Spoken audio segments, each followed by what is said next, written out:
सोना मत मेरे भाई, इंशाल्लाह केस नहीं निकलेगी।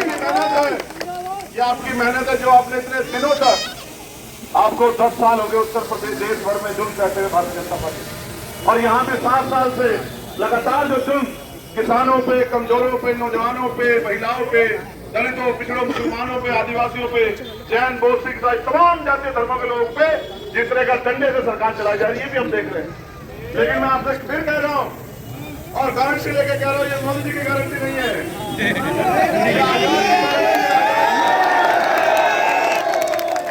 गुंडागर्दी का अंत जो है उसकी शुरुआत नगीना से होगी। मेरी बात को आप याद रखना, क्योंकि यहाँ कोई बहुत बड़ा नेता के खानदान से आदमी नहीं है। यहाँ आपके बीच का एक प्राइमरी स्कूल के मास्टर का बेटा और आपका भाई, आपका खून, आपका साथी, आपका सच्चा हमदर्द एडवोकेट चंद्रशेखर आजाद प्रत्याशी के रूप में आप लोगों ने घोषित किया और आप खुद प्रत्याशी बन के उसके लिए काम कर रहे हैं।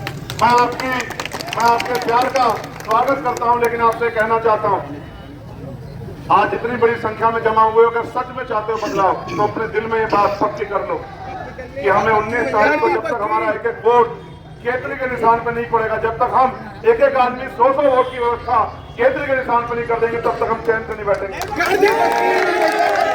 अब आप ये भी देख लो कि हमें रोकने के लिए भी तमाम तरह के प्रयास किए जा रहे हैं, जिनसे हमारी लड़ाई भी नहीं, वो भी हमसे लड़ रहे हैं।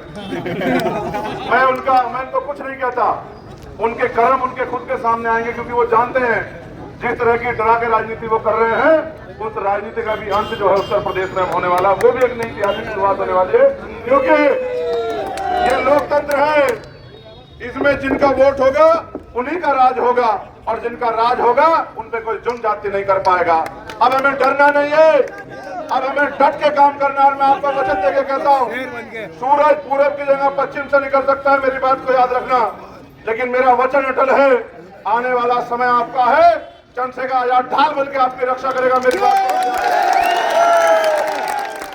मेरे खून का एक कतरा भी अगर आपके काम आया तो याद रखना, मैं अपने खून का एक कतरा चुका दूंगा, लेकिन आप पे मुसीबत का एक पहलू नहीं आने दूंगा। मेरी बात को याद रखना।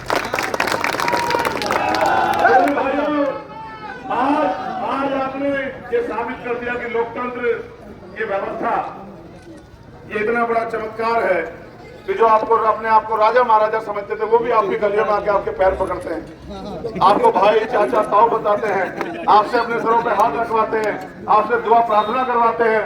लेकिन याद करो, लोकतंत्र हमारे लिए आया था कि हम जिनको नकार दिया गया, जिनको सताया गया, जिनको बेबस किया गया, जिनको दूर रखा गया अधिकारों से, वो भी कुर्सियों पे बैठे। आज हमें उस सपने को साकार करना है, इन पैसे वालों को मुंह तोड़ जवाब देना है और काम करने वाले लोगों को मौका देना। ये शुरुआत है।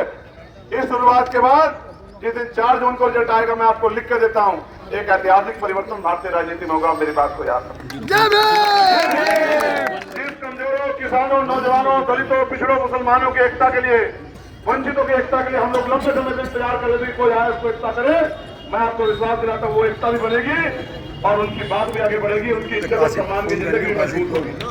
आज आपने सुबह में सिरकोट में और अब नजीबाबाद में और शाम में शिहोरा में और कल नेटौर में जो आंधी आपने चलाई है, ये केतली की आंधी, ये रुकने वाली नहीं है। केतली की आंधी अब आगे बढ़ेगी।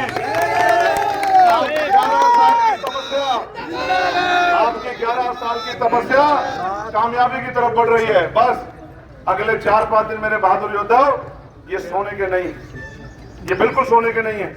अगर हम सो गए तो फिर 5 साल तक हमें जुर्म जाति सहनी पड़ेगी, और हम जागे रहे तो फिर आने वाले 5 साल हमारे मुस्तकबिल को और मजबूत करेंगे, हमारी बात और मजबूत होगी, हमारी सुनवाई मजबूत होगी। आपकी वकालत जो सड़कों पे थी वो पार्लियामेंट में जाके होगी। आपके जो अधिकार छीन रखे हैं उनको छीन के लाके आपके पैरों में मैं डालने का काम करूंगा। और फिर कह रहा हूं, कमजोरों की लाठी बनेगा चंद्रशेखर आजाद, और ताकतवर लोगों के सामने दीवार बनेगा कि वो आपकी तरफ कुछ छू ना पाए। आज क्या जिंदगी होगी हमारे मुल्क में, हमने इतनी कुर्बानियां दी देश की आजादी के लिए। कोई जूते से मारता है, कोई मूछे रखने में मारता है, कोई घोड़ी में बैठने में मारता है, कोई मटकी चूल्हे में मारता है। वो क्या हम इंसान नहीं है? क्या हमारी कोई इज्जत नहीं है? क्या लोकतंत्र गैर बराबरी के लिए साथ से आगे बढ़ेगा? तब तक हमें जेल में कुर्बानियां देते रहेंगे। ये गलत है। ये इसकी कहीं ना कहीं गलती हम हमारी हम अपने आप को कमजोर समझ रहे हैं। कमजोरी समझने का समय नहीं है साथियों। हमसे ताकतवर कोई नहीं है। जमहूरियत है, लोकतंत्र है, जनता मालिक होती है। मैं इस देश के आवाम से और नगीना के आवाम से कह रहा हूं कि आप फैसला लो। आप देखना, ये झूठ की, फरेब की, धोखा देने की राजनीति घर बैठ जाएगी और काम करने वाले नौजवानों को, मेहनत लोगों को मौका मिलेगा। ऐतिहासिक परिवर्तन होगा, गरीब का बेटा आगे बढ़ेगा, काम करने वाला आगे बढ़ेगा। आपके MP बनेंगे, MLA बनेंगे, चेयरमैन भी बनेंगे, जिला पंचायत सदस्य सब बनेगा। क्योंकि अब हम किसी और की तरफ नहीं देखेंगे। अब हमने फैसला कर लिया, जब लाठियां हमें खानी है, जब जेल हमें काटनी है, जब गोलियां हमें खानी है, तो फिर हम गरीबों की राजनीति भी हम ही मजबूत करेंगे। मैं आपसे, क्योंकि मैं नमाज का समय हो गया, मैं आपसे विदाई लूंगा। और आज के जो प्रोग्राम के जो आयोजक हैं, ये तो वैसे तो पूरी टीम है आप सब लोग, लेकिन बड़े भाई चेयरमैन साहब से मैं कहूंगा कि वो सबका शुक्रिया अदा करते हैं। और जितने लोगों को मैं देख रहा हूँ, मैं उनसे उनका धन्यवाद करता हूँ।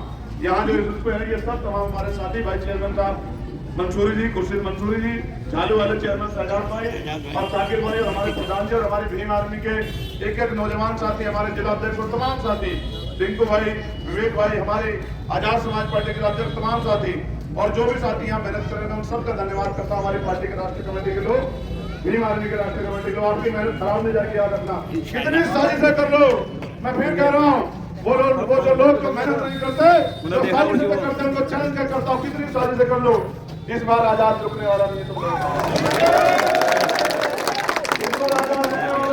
तुम्हारी साजिशों से नहीं रुकेगा, तुम्हारी गुंडागर्दी से भी रुकेगा। और तुम्हारी गुंडागर्दी का ऐसा इलाज करूंगा कि बहुत लोग याद रखेंगे इस बात को। यहाँ तो जान की बाजी लगानी है। लोग एक बार जेल में करते हैं, 16-16 महीने जेल काटी, 2-2 बार तिहाड़ काटी। देश की कोई ऐसी जेल नहीं जो ना देखी हो। इतने मुकदमे हैं, जितनी उम्र नहीं है, सारे मुकदमे आपकी लड़ाई लड़ते हैं। आपने मौका दिया, आप बात आगे बढ़ाओ, बनो चंद्रशेखर आजाद और अपने अपने बूथ को मजबूत करो, बाहर मत जाओ, अपने अपने बूथ को मजबूत करो, बहनों माँ तक निशान पहुंचाओ और सबसे कहो कि इस बार परिवर्तन करके साबित करना है कि जिन सपनों के साथ बाबा साहब अम्बेडकर ने लोकतंत्र की व्यवस्था की थी कि रानी का बेटा राजा नहीं बनेगा, राजा वो बनेगा जो मेहनत करेगा, जो हकदार होगा, उस फैसले को साबित करो। आपका एक एक वोट बाबा साहब अम्बेडकर के नाम समर्पित होना चाहिए। आपका एक एक वोट माननीय काशीराम साहब के नाम समर्पित होना चाहिए। आपका एक एक वोट लोकतंत्र और संविधान के नाम समर्पित होना चाहिए। और याद रखो, जब तक ये सेना है, जब तक भीम आर्मी है, जब तक आजाद समाज पार्टी है, संविधान को छूने नहीं देंगे किसी को। मेरी बात को और मुझे किसी ने कहा कि साहब आपकी लोकप्रियता इतनी बढ़ गई है, सारे मीडिया रिपोर्ट देंगे चंद्रशेखर जीत रहे हैं, तो ये गुंडागर्दी करेंगे, वोट नहीं डालने देंगे, ये हर बूथ पे पुलिस लगा देंगे। पुलिस भी तो हमारी है, इनके कहाँ है? इनके नेताओं के बच्चे थोड़े पुलिस में, प्रधानमंत्री तो पुलिस में। तो मैंने उनसे कहा कि भीम आर्मी की ताकत नहीं जानते हो, एक ऐलान करूंगा तो पूरा देश का चक्का जाम हो जाएगा। हो तो करके देख लेना, आप भी यही और हम भी यही हैं। हमें टीवी दिखाना दिखाए, लेकिन हमारे सोशल मीडिया में इतनी ताकत है, एक एक्स में पोस्ट करूंगा तो गाने काम जाएंगे।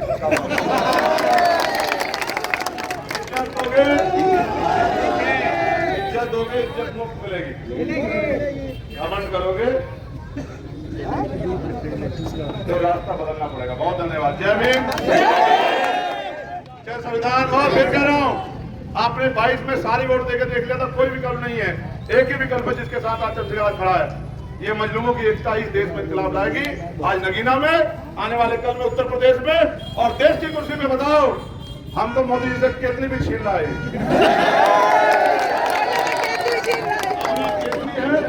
ना चाहे नुकसान होगा, सब कुछ हमारे फेवर में। बहुत बहुत धन्यवाद।